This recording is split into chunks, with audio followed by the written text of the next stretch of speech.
Hello, friends. You've stumbled across a short clip from the Daily Switch 2 podcast, which, believe it or not, is a podcast that is about the Switch 2 with new episodes released daily. What will they think of next? One kind of set of new mechanics that I feel that we have to talk about is the kind of parkour system. We have style kind of tricks, predominantly grinding on various different things, and also kind of wall jumping and wall riding. It's funny because you can play a race and never do any of these things.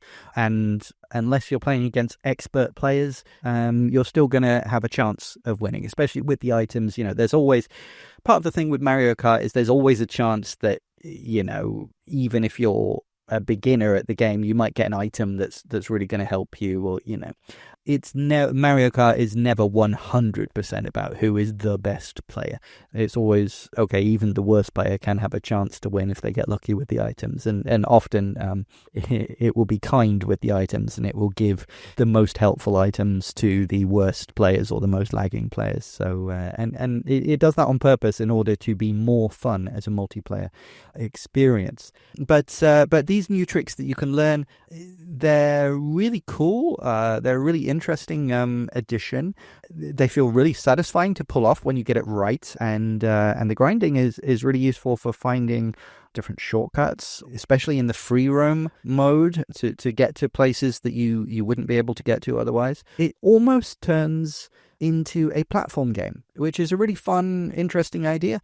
Again, the problem is it's fun, it's a good idea, but it's not fully implemented.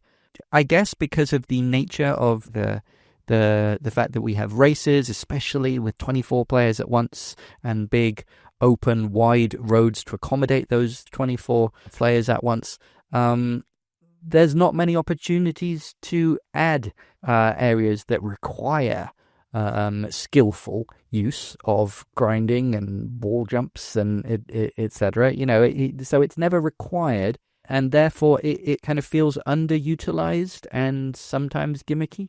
But when you do find somewhere that you can use it and you manage to pull it off, and it means that you end up, overtaking a few people or unlocking something, finding something, it's really cool. It's really satisfying. So, they haven't turned Mario Kart into Tony Hawk's or an SSX game, but they've added those kind of elements that you can do if you want, and I think it feels more substantial than kind of previous kart racing games where you can do just tricks for style points, where you just do a 360 or whatever because it looks cool.